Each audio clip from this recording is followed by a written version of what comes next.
Right now at noon, the death toll continues to rise in Texas after this weekend's flash flooding. A look at the ongoing search and rescue effort and new questions about why residents weren't warned. And we have ongoing storms this afternoon into tomorrow. I'll have those details coming up. Plus, after nearly 100 years, a Southeast Kansas fire station is ready for a new home. The 4 states' most watched news starts now. This is KOAM News at noon. I'm Elise Snowy. Well, Central Texas is mourning the loss of dozens of people, including young summer campers, after this weekend's catastrophic floods. The floodwaters killed more than 80, and that number could continue to rise, according to authorities. Nadia Cavosos reports from Kerrville, Texas. Camp Mystic has issued a statement saying it is grieving the loss of 27 campers and counselors who died during the devastating flooding that hit Central Texas over the 4th of July weekend.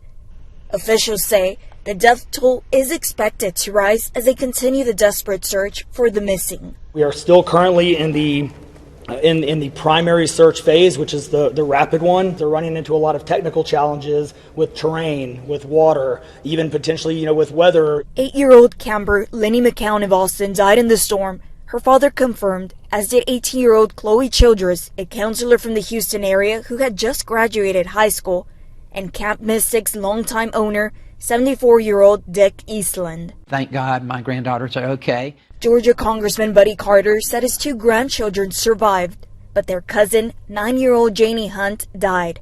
She's related to Kansas City Chiefs owner Clark Hunt. God has wrapped his arms around her, in our thoughts and prayers with all of them. In Kerrville, Emily Gutierrez told CBS News her cousin Leo's house was swept from its foundation. She said Leo, his wife, and their 2-year-old son are still missing. As much as we want to pray and hope, there's only so much a human can actually hold on. All the muck, all the dirty water, all the trash, the trees. Jessica James says she's volunteering in search and rescue operations.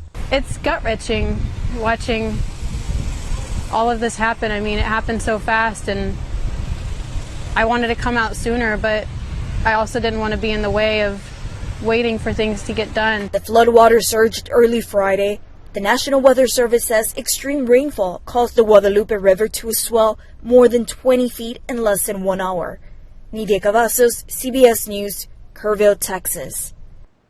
President Trump plans to visit the flood-ravaged areas later this week. Let's head on over now to meteorologist Lindsay Gaffney for first weather.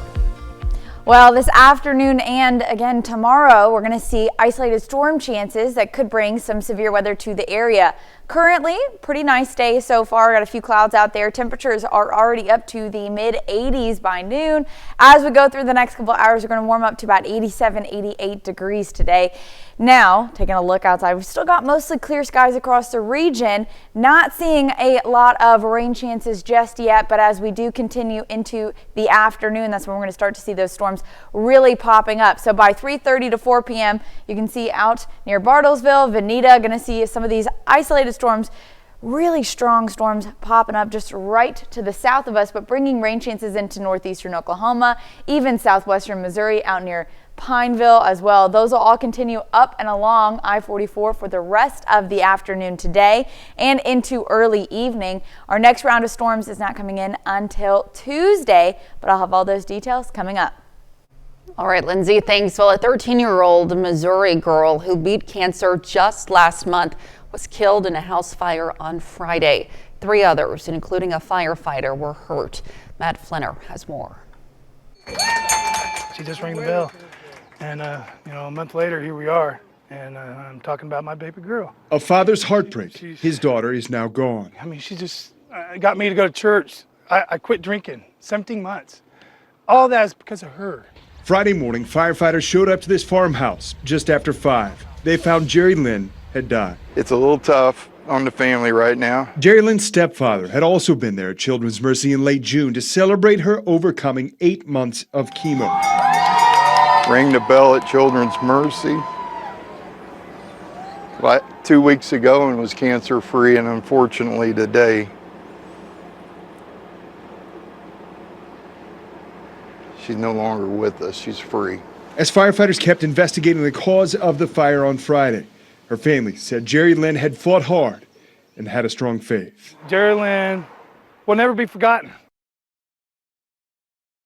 The girl's mother and another person are in the hospital recovering from their injuries. A firefighter who suffered smoke inhalation was treated and released. And those traveling on Rouse Street in Pittsburgh may want to look for some detours. Since 8 a.m. this morning, South Rouse near Randall Drive has been closed as work will be done to improve the railroad crossing. Commuters are encouraged to seek alternate routes and to be aware of workers in the work zone. Now, if residents have any questions, they are encouraged to call the City of Pittsburgh's Public Utilities Department. The road work is expected to be done this Friday. And a local fire department unveils their new station to the public Saturday morning. KOAM's Mitch Adams has more. No, I just want to thank all the guys for the last 3 weeks. Most of these guys have been working up till midnight, working their full-time job, and then coming here and working to get this station up to where we're at today. So if it wasn't for them, we wouldn't be here today. For nearly 100 years, the Baxter Springs Fire Department has operated out of the same station. The old station has been officially decommissioned, with operations moved to their $3.4 million facility. So we started about 5 years ago. Started with Chief Gunnar Wixon, who's now Assistant Chief. We started reaching out, finding grants and everything else that we could get. Luckily, Tim Schallenberger was able to work with us and help secure $2 million from the state of Kansas. And Jake LaTurner's office was able to secure $1 million for us. So we were able to build this station debt-free to the citizens of Baxter. The new facility provides more space, improved systems, and upgrades for the department. So we ran out of space in this station. We are working out of the bays in one room. This new station provides all of our apparatuses and everything to be parked inside. We have a spacious training room where we can actually host training, and along with being able to extend that out into the bays. We put air hawk systems in to keep the carbon monoxide levels down in the stations, and provide a lot safer environment for all of our firefighters there. The new location will be ideal for the city of Baxter Springs compared to the former station, in turn helping to provide revitalized services for the city. It's going to be beautiful sitting on Military and Air Bay, being able to drive by and see it. We have a lot of kids that come up there that will get to enjoy it. We'll be in a better spot of town to serve all the citizens. In Baxter Springs, Kansas, Mitch Adams, KOAM News. One of the new additions in the station is a decon room for firefighters to clean up after being exposed to harsh chemicals. And coming up, President Trump says letters are going out to countries as the tariff deadline approaches. Why that deadline appears to be shifting once again. And later, we're making 8-layer pistachio squares in the Mr. Food test kitchen. President Trump hosts Israeli Prime Minister Benjamin Netanyahu at the White House this evening following their joint offensive on Iran's nuclear sites. Now, the two leaders are expected to discuss Iran and a ceasefire in Gaza. The Trump administration will also be mailing out letters to trading partners ahead of a key tariff deadline. Natalie Brand has more details from the White House. President Trump says today at noon letters will be going out to up to 15 trading partners, encouraging them to make a deal. We've made deals also, so we're going to have a combination of letters, and some deals have been made. But so far, deals have only been announced with the UK and Vietnam, in addition to an agreement with China. White House National Economic Council Director Kevin Hassett suggested more are on the way. There's going to be quite a bit of news this week, and I think the headline of the news is that there are going to be deals that are finalized. While the administration had set Wednesday as the next deadline, it's now saying higher tariffs might not take effect until August 1st, giving them an extra couple of weeks for negotiations. President Trump is also pushing for a ceasefire deal between Israel and Hamas. He's hosting Prime Minister Netanyahu here at the White House for his third visit of the second Trump administration. I think there's a good chance we have a deal with Hamas during the coming week. The meeting this evening comes a little more than 2 weeks after the U.S. joined Israel's offensive on Iranian nuclear sites. The president says he'll also speak with Netanyahu about a permanent deal with Iran. Natalie Brand, CBS News, the White House. The ceasefire deal between Israel and Hamas that is being discussed includes a 60-day pause in fighting aid for Gaza and the release of at least some of the remaining 50 hostages. A fundraising platform, Act Blue, raised nearly $400 million for Democrats in the latest quarter. That's on top of the $400 million it processed in this year's first 3 months. Now, Act Blue says 400,000 more unique donors are giving through the platform today compared to 4 years ago. In the midst of that, President Donald Trump in April ordered an investigation into Act Blue. The platform has been cooperating with the congressional probe, but as of late has pushed back. Now, it argues that lawmakers may be improperly using their powers to support the Justice Department investigation. Democrats say the probe is an attempt to stifle liberal campaigns.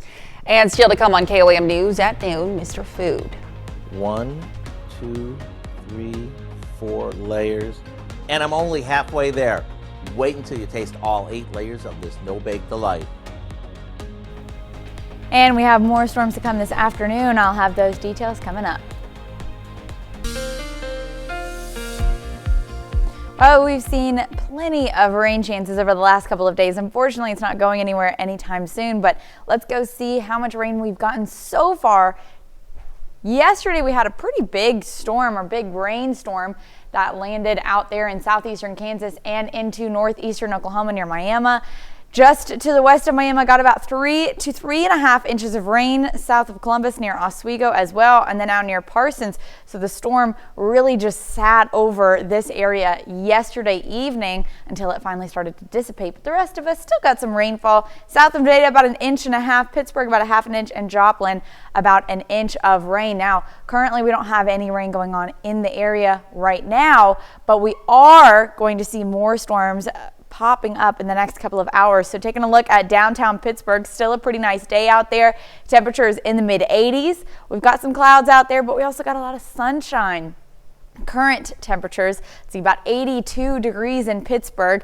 Feels like 88 though, so it's still feeling a bit warmer. We've got some high humidity, high dew points. That's going to be due to the storms that we could see later on this afternoon. Now those do start around 3:30 to 4 p.m. We're getting more hit and miss thunderstorm chances, so we may not have any storms at 6, but they'll come back around for the early evening hours as temperatures start to drop as well. But our bigger threat for storms and severe storms is going to be right around 4 p.m. So you can see where we've got these isolated storms popping up. Those aren't a huge threat, just some brief downpours of rainfall. But just right to the south of us is where we're going to see stronger storms later on this afternoon. Not quite in our area, but you never know. These could just migrate a little bit further north, but we are going to get some more rain along and south of I-44 for the afternoon. Then heading into the overnight hours, we have a clearing before our next round of storms moves in. So this is about 8:30 in the morning on Tuesday. Those northern cities and northeastern cities getting some rain and thunderstorms. I know Nevada has been hit with some strong storms the last 2 Sundays. So any additional rainfall is just going to be, or additional winds can knock down trees or power lines. We want to watch out for that. Now heading into the afternoon, we've got a lot of cloud coverage there Tuesday afternoon. Storms kind of just lining some of our borders, and then we're going to get those isolated storms.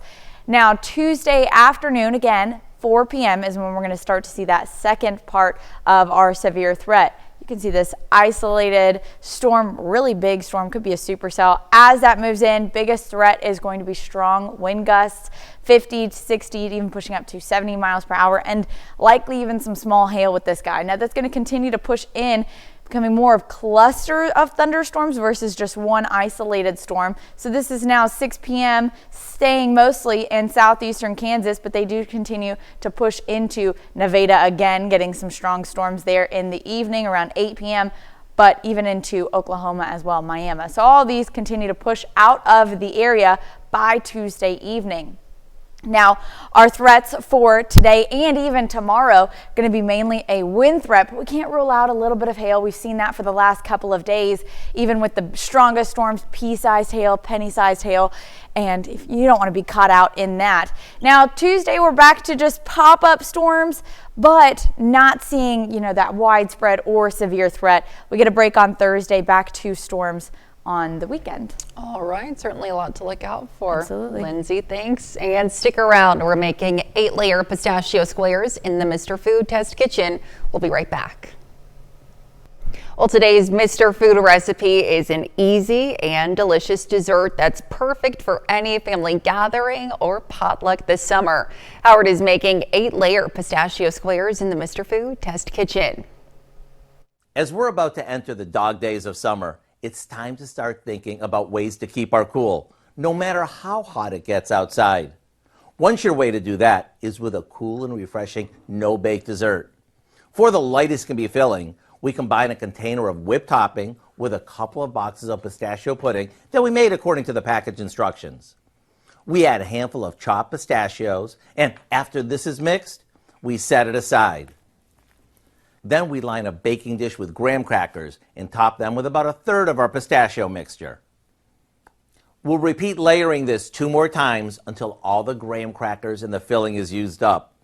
Now we frost the top of this with whipped topping and garnish it with a few chopped pistachio nuts before putting it into the fridge to set up. Look at this, a cool and refreshing dessert that we made without turning on our oven or breaking a sweat.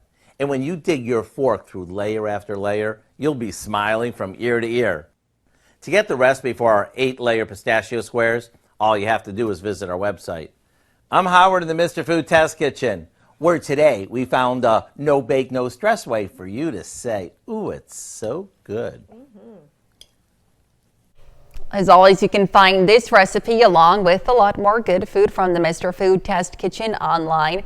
Just go to our website. That's KOAMnewsnow.com. Now here's a look at the 4-state market prices. Well, we have isolated thunderstorms this afternoon along and south of I-44, and then another round coming in on Tuesday after 4 p.m. Both have marginal risks for severe weather, and then we get into the rest of the week where our severe threat drops off, but temperatures shoot back up into the mid-90s. All right, Lindsay, thanks. What do you have for us later on today? Lots coming up at 5. For starters, the latest on that devastating flash flooding in Texas. It's killed more than 80 people over the 4th of July weekend. As officials say, the death toll is expected to rise as they continue the desperate search for the missing.